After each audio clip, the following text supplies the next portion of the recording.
Hello friends, good evening, Radhe Radhe, Ram Ram. कैसे हो आप सब लोग? बढ़िया, फर्स्ट क्लास। एक बार जरा कंफर्मेशन देंगे।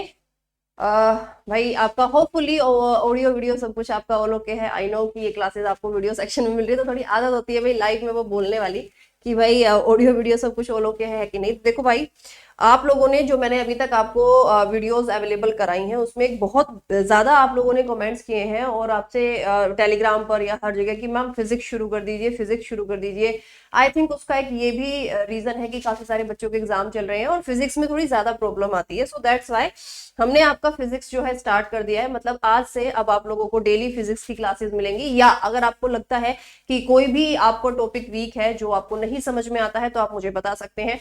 मैं कंप्लीट थ्योरी यहाँ पर आपको यूट्यूब पर उसकी फ्री में प्रोवाइड कराऊंगी। ठीक है, तो आज का हमारा टॉपिक क्या रहेगा बच्चा? इलेक्ट्रिसिटी। अब सबसे पहले तो देखो, इलेक्ट्रिसिटी यानी कि विद्युत की आखिरकार होता क्या है। Electricity is a form of energy, ऊर्जा का ही एक प्रकार है जिसको कौन कैरी ऑन करते हैं? फ्री इलेक्ट्रॉन, यानी मुक्त इलेक्ट्रॉन इसको आपके कैरी ऑन करते हैं। इलेक्ट्रॉन नहीं, फ्री इलेक्ट्रॉन। जैसे मान लिया सोडियम का एटॉमिक नंबर 11, इलेक्ट्रॉन कितने हैं इसमें? 11, लेकिन इसके पास एक फ्री आयन होता है, तो यही वो फ्री इलेक्ट्रॉन है जो इलेक्ट्रिसिटी को कंडक्ट कराएगा, जो इलेक्ट्रिसिटी को कंडक्ट कराएगा। अब देखो भाई, ये ना कुछ मैं आपसे ऐसी बात बोल रही हूँ कि आपको ना सर के ऊपर बोरा लेके चलना है। मैंने बोला ये बोरा पड़ा हुआ है, तुम इसे अपने सर पे उठा के चलो।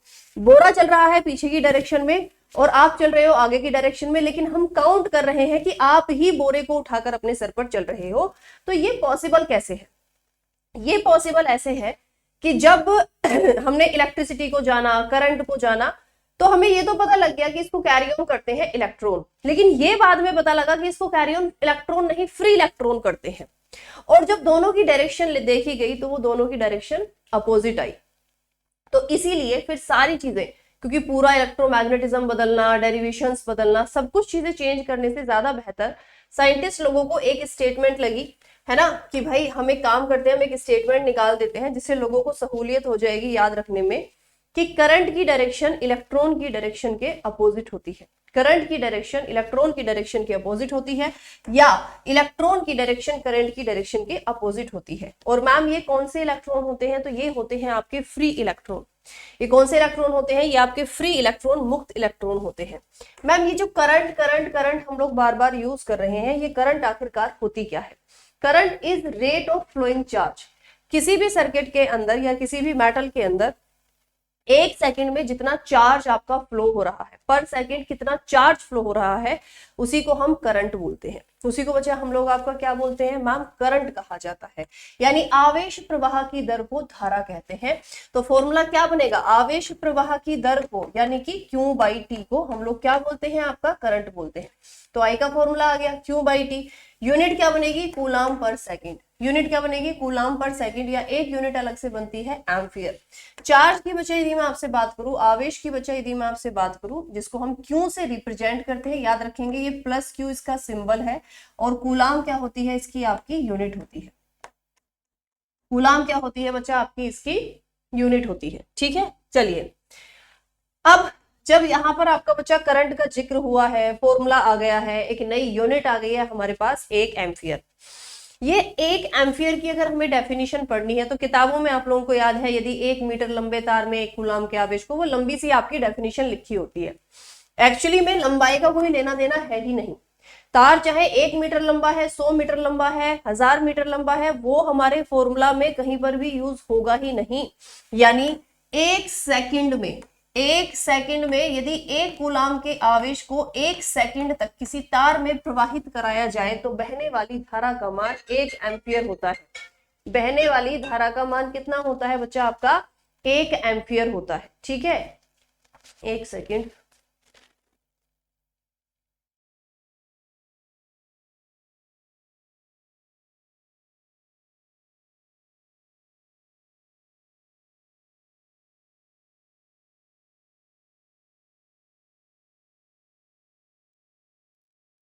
ठीक है, I is equal to Q upon t, यानी 1 कूलाम पर सेकंड। 1 कूलाम के चार्ज को 1 सेकंड तक फ्लो कराया तो करंट की वैल्यू कितनी हो गई मैम? 1 एम्पियर। कितनी हो गई? 1 एम्पियर। चलिए, एक बहुत प्यारा सा छोटा सा न्यूमेरिकल है, रिपीटेडली आपके एग्जाम में पूछा गया है बहुत बार। तो क्वेश्चन क्या पूछा गया था कि मेरे पास एक तार है जिसमें मैंने 50 कूलाम, कितना? 50 कूलाम के चार्ज को फ्लो कराया है, कितना? 5 मिनट तक। कितना?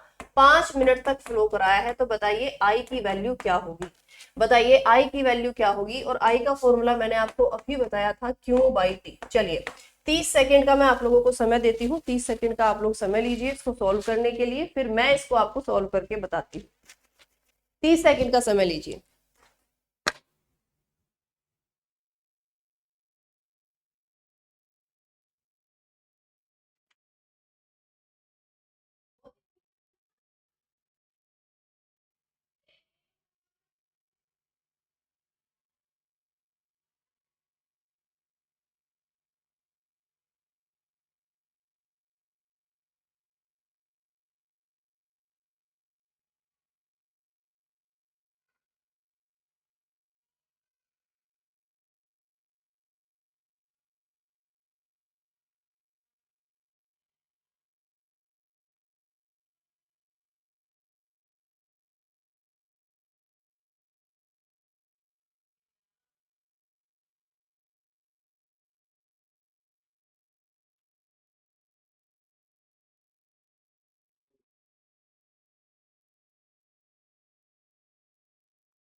ट्राई किया?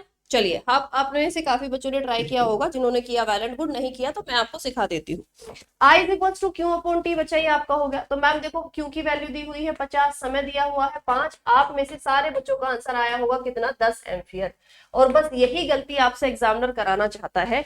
मैंने अभी आपको बताया था कि I is equals to Q/T, और टी जो है ये आपका सेकंड में होता है। टी जो है बच्चा ये आपका किस में होता है मैम, सेकंड में होता है।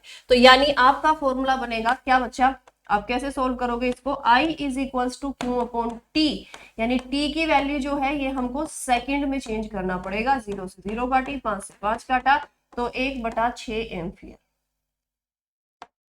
1/6 एम्पियर बच्चा यहाँ पर आपका फाइनल आंसर आ जाएगा। चलिए एक और प्यारा सा छुटकू सा आपका न्यूमेरिकल है, ये तो आपको याद ही करना पड़ेगा क्योंकि रिपीटेडली आपके एग्जाम में पूछा जाता है कि एक कूलाम के चार्ज के अंदर, एक कूलाम के चार्ज के अंदर कितने नंबर ऑफ इलेक्ट्रॉन होते हैं, कितने नंबर ऑफ इलेक्ट्रॉन होते हैं। तो एक कूलाम के चार्ज के अंदर एक फॉर्मूला होता है Q is equals to Ne। तो एक कूलाम के चार्ज में नंबर ऑफ इलेक्ट्रॉन पूछे गए हैं, इलेक्ट्रॉन पर आपका चार्ज फिक्स होता है 1.6 इंटू 10⁻⁻19 कूलाम। कूलाम से बच्चा आपका कूलाम कट गया, एन की वैल्यू आ गई 1/1.6 इंटू 10⁻⁻19। डेसिमल हटाएंगे, एक जीरो ऊपर, यहां से एक जीरो ऊपर लेकर जाओ, 16 इंटू 10⁻⁻18। तो 16 छक्का 96, 16 दूनी 32, 16 पंजे 80, 6⁻18। याद कर लीजिए एक कूलाम के चार्ज के अंदर 6.25 इंटू 10⁻18 इलेक्ट्रॉन, या ऑप्शन में आपको मिलेगा 6.25, 6 इंटू 10⁻18 इलेक्ट्रॉन। तो ये आपको सिंपल थोड़ा सा लर्न करना पड़ेगा। नेक्स्ट है रेजिस्टेंस क्या होता है, प्रतिरोध क्या होता है। तो बिल्कुल आसान लैंग्वेज में हम लोग सीखेंगे रेजिस्टेंस, प्रतिरोध क्या होता है। देखो हमारी इलेक्ट्रिसिटी कहाँ से कंडक्ट होती है, जो कंडक्टर ऑफ इलेक्ट्रिसिटी होंगे यानी वैद्युत के चालक होंगे, और कंडक्टर कौन होते हैं, एक्सेप्शन को यदि हम छोड़ दें तो मेटल्स होते हैं, है ना, मेटल्स यानी धातु। किसी भी एलिमेंट को, किसी भी एलिमेंट को, वो चाहे मेटल है या नॉन मेटल है, अधिकतर हम सब कहाँ से प्राप्त करते हैं, नेचर यानी प्रकृति से। और नेचर में किस रूप में प्राप्त करते हैं, उनके और यानी अयस्क के रूप में प्राप्त करते हैं। और फिर इन अयस्क को, जैसे मान लिया मैंने कॉपर मिला, है ना, जैसे सोना चांदी तो प्योर फॉर्म में मिलते हैं, जितने भी मेटल्स हैं हमें पृथ्वी से ही मिल रहे हैं। मान लिया मुझे कॉपर मिला, अब मैंने कॉपर को मेट्रोलॉजी यानी कि धातु कर्म के जरिए रिफाइंड किया है, उसको प्योर से प्योर बनाने की कोशिश मैंने की है। हम चाहे कितनी भी रिफाइनिंग क्यों ना कर लें, लेकिन हम मेटल को पूरी तरह से प्योर नहीं बना पाते हैं। उसके अंदर छोटी मोटी इम्प्योरिटीज रह ही जाती हैं, यानी अशुद्धता रह ही जाती है। और यही अशुद्धता आपकी क्या कहलाती है, रेजिस्टेंस कहलाती है। जो रेजिस्टेंस आप किताबों में वो टिपिकल सी लैंग्वेज पढ़ते आए हो, डेफिनेशन याद करते आए हो, वो कुछ नहीं है। किसी भी कंडक्टर के अंदर, मेटल के अंदर जो भी इम्प्योरिटीज होती हैं, जो भी अशुद्धता होती है, वही उसका रेजिस्टेंस यानी प्रतिरोध कहलाती है, वही रेजिस्टेंस यानी प्रतिरोध कहलाती है। रेजिस्टेंस को और अच्छे से एक्सप्लेन किया था जर्मनी के एक साइंटिस्ट है ओम साहब। ओम साहब थे, क्योंकि क्वेश्चन पूछा गया है कि कहाँ के रहने वाले थे, जर्मनी के रहने वाले थे। जर्मनी के एक साइंटिस्ट थे ओम साहब। ये अपना एक एक्सपेरिमेंट कर रहे थे और इन्होंने देखा कि किसी भी सर्किट में अगर मैं वोल्टेज की वैल्यू को बढ़ाता हूं, अगर मैंने वोल्टेज को, जैसे मान लिया पहले वोल्टेज ये था, इन्होंने बढ़ा दिया, तो साथ में करंट की वैल्यू भी बढ़ रही है। वोल्टेज बढ़ाई करंट बढ़ गई, वोल्टेज बढ़ाई करंट बढ़ गई, वोल्टेज बढ़ाई करंट बढ़ गई, वोल्टेज बढ़ाई करंट बढ़ गई। अब जब तुम इन सबको पॉइंट्स को ऐसे मिलाओगे तो ये एक लीनियर लाइन बनती है ना, ये आपकी एक लीनियर लाइन यहां पर बन जाती है। तो इसका सीधा इनको एक रिजल्ट पता लगा कि V is proportional to I, V is proportional to I। और याद रखेंगे फिजिक्स का ये रूल होता है कि हम जब भी कभी इस प्रोपोर्शन के साइन को हटाएंगे हम हमेशा एक कांस्टेंट यूज करेंगे। तो जो आर आज हम रेजिस्टेंस के रूप में पढ़ते हैं वो एक्चुअली में आपका एक कांस्टेंट है, वो एक्चुअली में आपका क्या है बच्चा, एक कांस्टेंट है। एक सेकंड का समय देंगे भाई।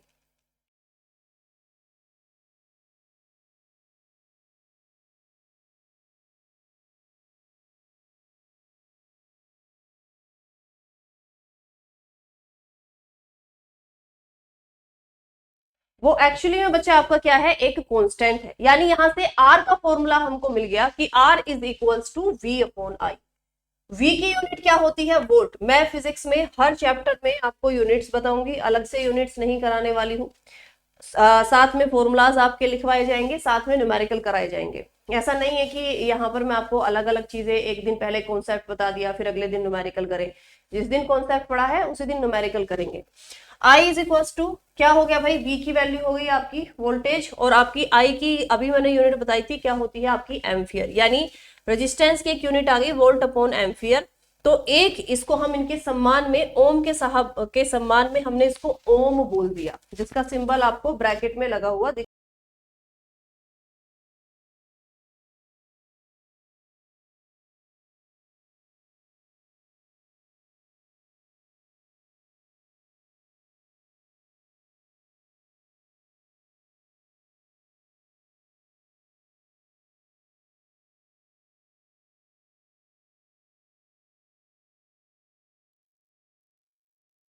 ठीक है। चलिए, तो इनके सम्मान में हमने क्या बना दिया बच्चा, आपका ये सिंबल बना दिया, जैसे ओ को हमने थोड़ा सा नीचे से इरेज कर दिया हो, बस ऐसा सा ये आपका सिंबल है। चलिए, इसी के आधार पर अब आपको एक फॉर्मूला सीखना है। फॉर्मूला क्या है, R is equals to rho L upon A. R is equals to rho L upon A, जहां पर एल क्या है, लेंथ ऑफ वायर, ए है एरिया ऑफ वायर, रो क्या है, स्पेसिफिक रेजिस्टेंस या रेजिस्टिविटी, स्पेसिफिक रेजिस्टेंस या रेजिस्टिविटी, जो हर मटेरियल का आपका फिक्स होता है, जो हर मटेरियल का आपका फिक्स होता है। ठीक है, चलिए थोड़ा सा आगे बढ़ाते हैं।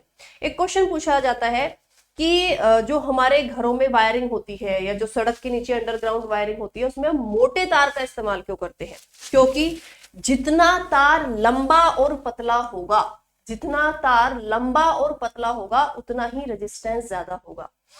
और अगर रेजिस्टेंस ज्यादा है तो करंट की वैल्यू कम है, अगर रेजिस्टेंस ज्यादा है तो करंट की वैल्यू क्या हो जाएगी बच्चा, कम हो जाएगी।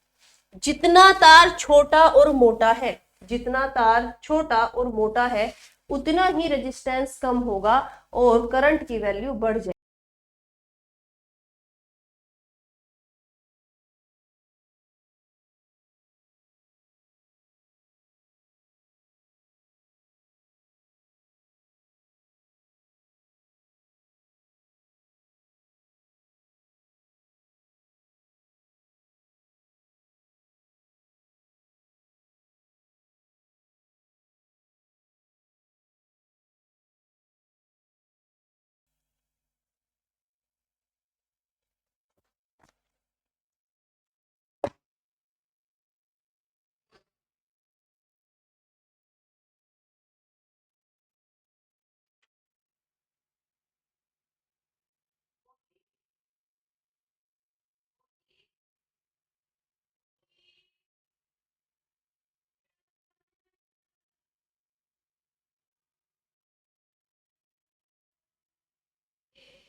चलिए, सो सॉरी भाई, एक थोड़ा जरूरी कॉल थी, उठानी पड़ गई।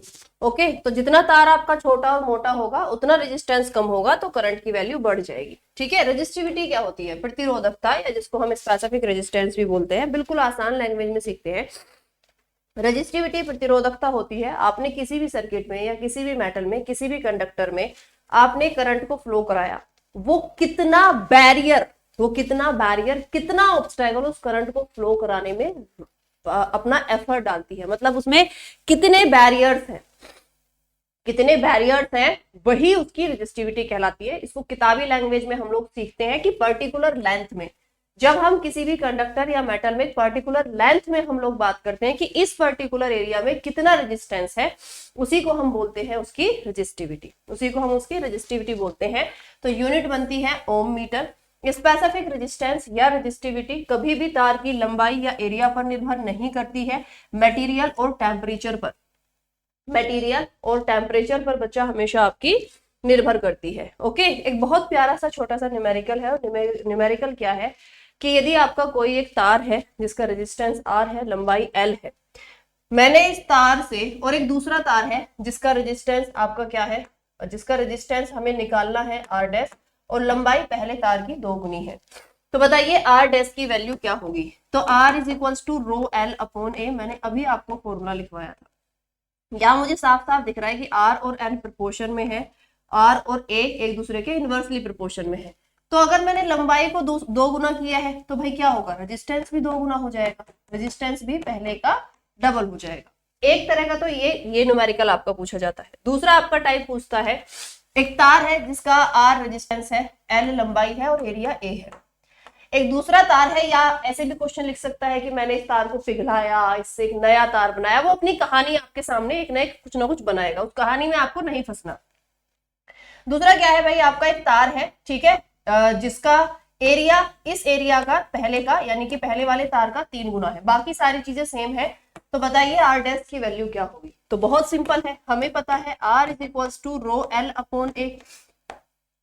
अपॉन A, यानी एरिया क्या है, अब मैंने पहले का 3 गुना कर दिया, एरिया को मैंने पहले का 3 गुना कर दिया, तो देखो इनवर्सली प्रोपोर्शन में है ना, तो R इज इक्वल्स टू कितना हो जाएगा, पहले का R/3 है ना, पहले का आपका कितना हो जाएगा बच्चा, R dash is equals to R/3 है ना, क्योंकि एरिया क्या है आपके इनवर्सली प्रोपोर्शन में है, तो ये क्या हो जाएगा, पहले का 1/3 हो जाएगा, R dash is equals to R/3। Next डीप से डीप इस क्वेश्चन में कितना जाएगा, वो बोलेगा रेडियस R है ना, एक तार है जिसकी L लंबाई है, ठीक है, रेडियस जो है वो स्मॉल r है, रेजिस्टेंस जो है वो आपका R है। ओके, एक दूसरा तार है जिसकी रेडियस पहले वाले तार की डबल है, L लंबाई है, तो बताइए R डैश क्या होगा, R is equals to rho L upon A, यही फॉर्मूला रहेगा, ये हमारा नहीं बदलेगा। एरिया की यदि बच्चा मैं आपसे बात करूं तो देखो, कोई भी अगर आपका अगर मैं आपसे बात करूं, कोई भी अगर आपका एक तार है, तो वो आइडियल तार हम किस रूप में लेते हैं, सिलेंडर। एक छोटा सा तार का पीस लेके देखना, आपको वो ऐसे लगेगा जैसे छोटा सिलेंडर हो।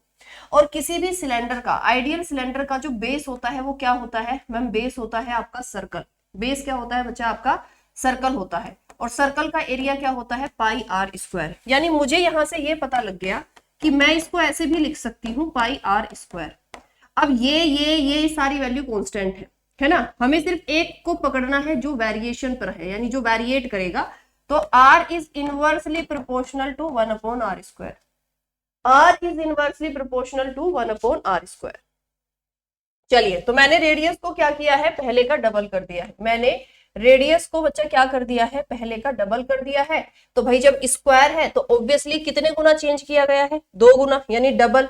तो मुझे R डैश निकालना होगा, तो मुझे क्या करना होगा, इस बार मुझे स्क्वायर करना है, क्योंकि यहां देखो आपका जो वेरिएशन है वो स्क्वायर में हुआ है, यानी पहले का 1/4 हो जाएगा, पहले का 1/4 आपका रेजिस्टेंस हो जाएगा। और ये मैंने अभी आपको बताया भी था, रेडियस बड़ी है मतलब एरिया बढ़ा है, एरिया बढ़ेगा तो इसका मतलब क्या है, तार मोटा होगा, तार मोटा होगा तो रेजिस्टेंस कम हो जाएगा, जो भी बताया भी था, और रेजिस्टेंस कम होगा तो करंट की वैल्यू ऑटोमेटिक आपकी बढ़ जाएगी। ठीक है, चलिए आगे बढ़ते हैं।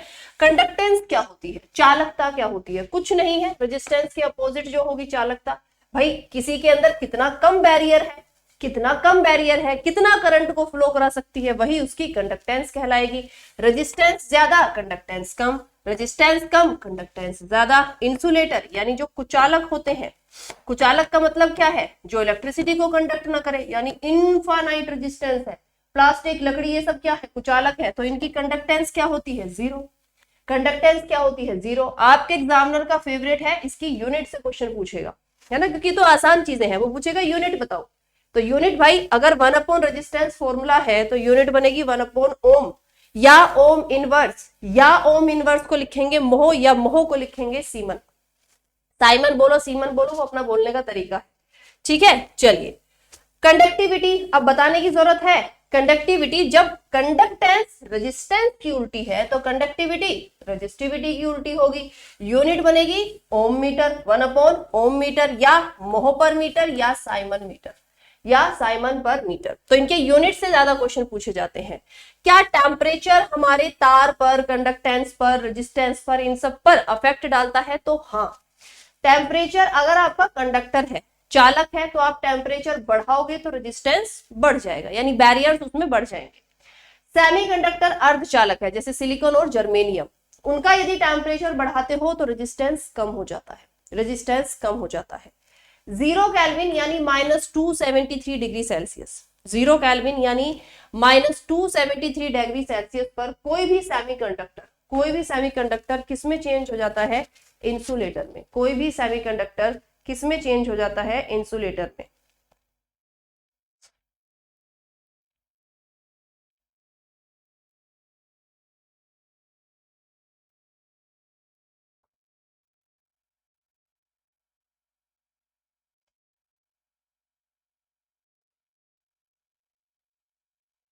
ओके, कोई भी सेमीकंडक्टर किसमें, इंसुलेटर यानी कुचालक में बदल जाता है।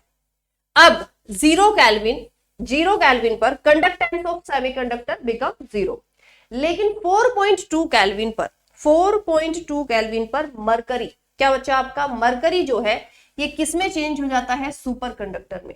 मरकरी जो है बच्चा ये किसमें चेंज हो जाता है, आपका सुपर कंडक्टर में चेंज हो जाता है। अब सुपर कंडक्टर क्या होते हैं, क्या सच में एग्जिस्ट करते हैं, मतलब सुपर कंडक्टर सोच के देखो ना, जिसके अंदर कंडक्टेंस ही कंडक्टेंस है ना, जिसके अंदर आपकी कंडक्टेंस ही कंडक्टेंस है, तो क्या ये पॉसिबल है, क्या ये एग्जिस्ट करते हैं, तो हाँ सुपर कंडक्टर आपके एग्जिस्ट करते हैं। इनको बेसिकली लैब में ही तैयार किया जाता है, इनका रेजिस्टेंस 0 कर दिया जाता है, इनमें रेजिस्टेंस होता ही नहीं है।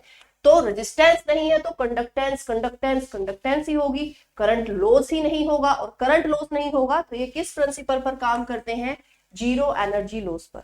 किस पर मैम, ये जीरो एनर्जी लॉस पर आपके कार्य करते हैं।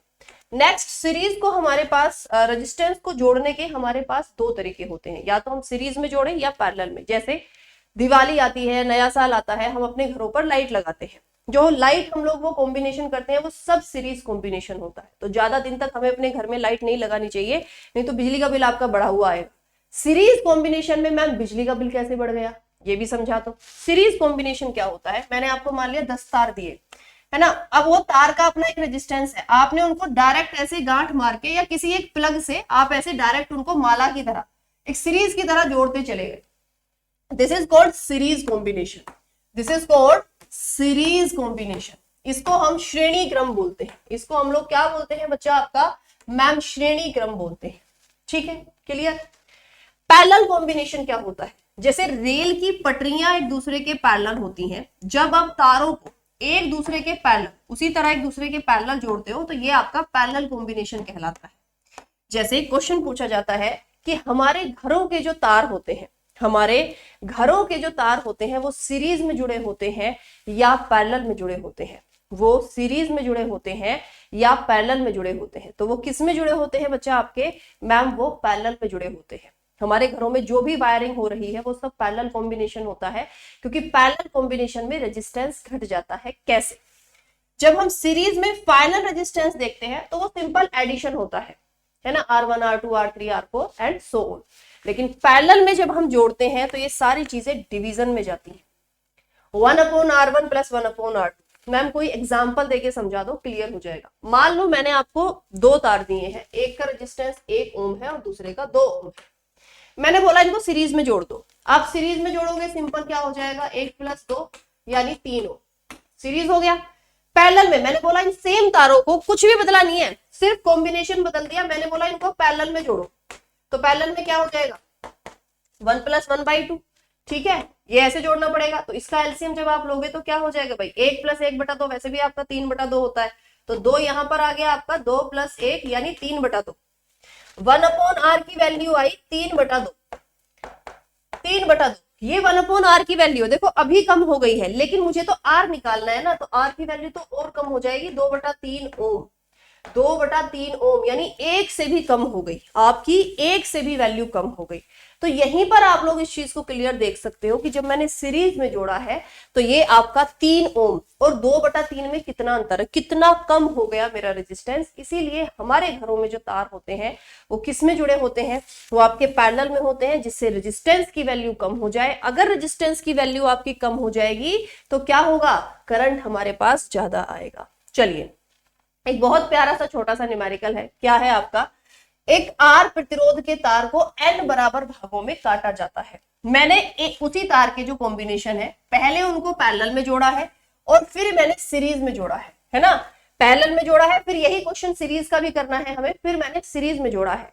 तो आप लोगों को मैं 30 सेकंड का समय लेती हूँ इस क्वेश्चन को सोल्व करने के लिए। पहले 30 सेकंड आप लोग ट्राई कीजिए, फिर नहीं तो मैं आपको बताती हूँ। आई नो कि भाई वीडियो में आप बताओगे कैसे, लेकिन फिर भी 30 सेकंड का आपको समय दिया जाता है, सोल्व कीजिए।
चलिए देखो सिंपल सी बात है, पहले मैंने किस में जोड़ा है, आपका पैरेलल में जोड़ा है। पैरेलल का मतलब क्या है कि भाई एक लाइन में मैंने जोड़ा होगा, यानी जो मेरा तार था जिसको मैंने एन बराबर भागों में बांटा, उनका रेजिस्टेंस कितना हो गया, R/N, R/N और R/N। अब मैंने जब पैरेलल में जोड़ा है तो पैरेलल में क्या होगा, 1/r is equal to 1/r1 plus 1/r2 plus 1/r3 up to so on यानी Rn तक ये आपका चलेगा। चलिए तो सिंपल सी बात है, जब मैं 1/r करूंगी यानी R/n को 1/r करोगे तो n/r हो जाएगा। n/r कब तक जोड़ना है, n टाइम्स तक जोड़ना है। आपको ये मैथ्स वाले सर ने सिखाया होगा कि जब हम n को n बार जोड़ते हैं तो क्या हो जाता है n²। और देखो सबका नीचे एलसीएम कितना आएगा r, यानी मेरे 1/r की वैल्यू आ गई n²/r।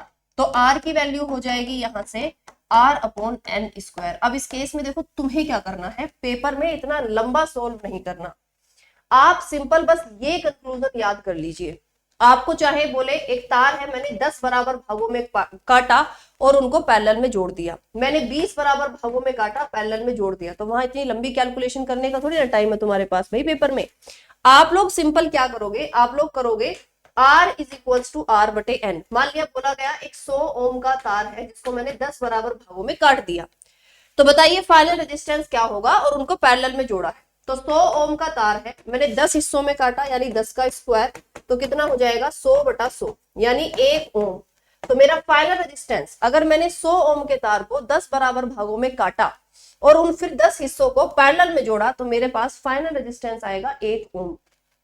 क्या आएगा बच्चा आपका, 1 ओम आएगा। चलिए नेक्स्ट, अगर मैंने इनको सीरीज में जोड़ा तो सीरीज में तो और आसान है भाई, सीरीज में क्या है, माला की तरह जोड़ दिया, 10 हिस्सों में काटा था वैसे ही गांठ मार के जोड़ दिया, तो कोई चेंज ही नहीं होगा ना, कोई चेंज ही नहीं होगा। आर बटा एन, आर बटा एन, आर बटा एन, तो ये आर आर आर कितनी बार जोड़ने हैं, एन बार। एलसीएम कितना आ जाएगा, एन, एन से एन कट गया। तो जब हम सीरीज में जोड़ेंगे तो कोई फर्क नहीं पड़ेगा, आपने उसी तार को काटा था, उसी में गांठ मार के उसमें जोड़ दिया है, तो कोई इफेक्ट नहीं आने वाला है ना, आपका कोई इफेक्ट नहीं आने वाला।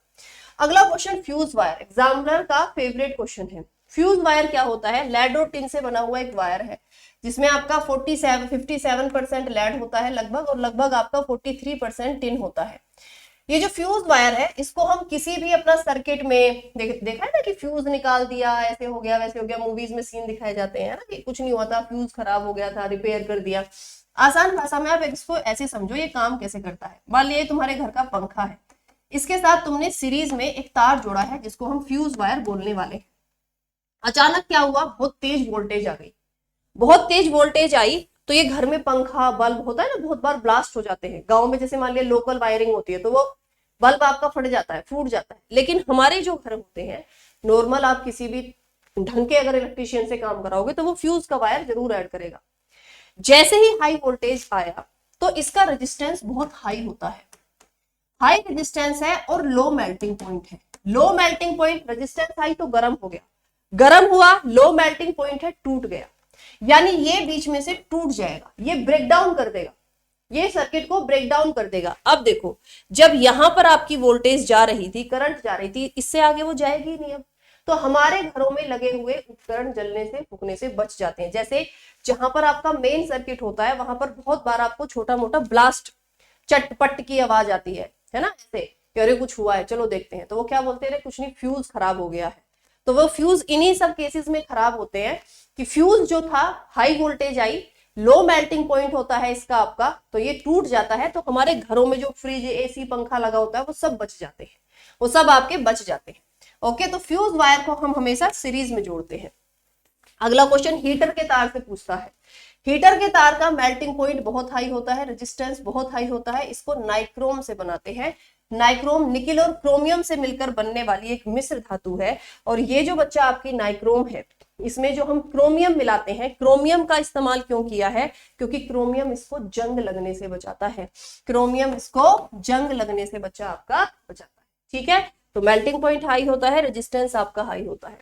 इलेक्ट्रिक बल्ब, इलेक्ट्रिक बल्ब जो है बच्चा, ये आपका इलेक्ट्रिक बल्ब की बच्चा यदि मैं आपसे बात करूं, क्या क्वेश्चन पूछा जाता है, इलेक्ट्रिक बल्ब की खोज किसने की थी, एडिसन ने। और कहा जाता है कि एडिसन ने इलेक्ट्रिक, देखो पहले हमने बिजली को ना बिजली के तौर पर नहीं यूज किया था, इसका मैजिक शो में इस्तेमाल किया जाता था, है ना, जो जादू वाले जो आपके शो होते हैं ना उसमें इस्तेमाल करते थे पहले हम बिजली को। बाद में पता लगा तो हमारे लिए बहुत जरूरी है भाई, है ना, पहले तो वो लाइटिंग इफेक्ट और वो सब कुछ दिखाते थे, जादूगर इसको यूज करते थे।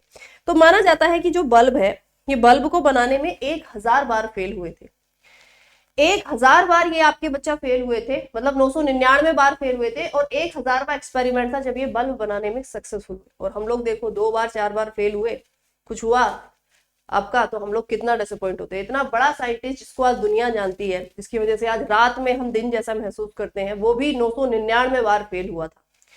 बल्ब से क्या क्या क्वेश्चन पूछे जाते हैं, इसका फिलामेंट किसका बना होता है, ठीक है, बल्ब से क्या क्या आपके क्वेश्चन पूछे जाते हैं कि बल्ब का फिलामेंट किससे बना होता है, तो बल्ब का फिलामेंट टंगस्टन से बना होता है। इसका मेल्टिंग पॉइंट हाई होता है और रेजिस्टेंस भी आपका हाई होता है। मैम हमने इसमें टंगस्टन का ही इस्तेमाल क्यों किया, टंगस्टन की ऐसी पतली सी वायर होती है जिसको हम फिलामेंट या तंतु बोलते हैं। टंगस्टन का रेजिस्टेंस हाई होता है और मेल्टिंग पॉइंट बहुत हाई होता है।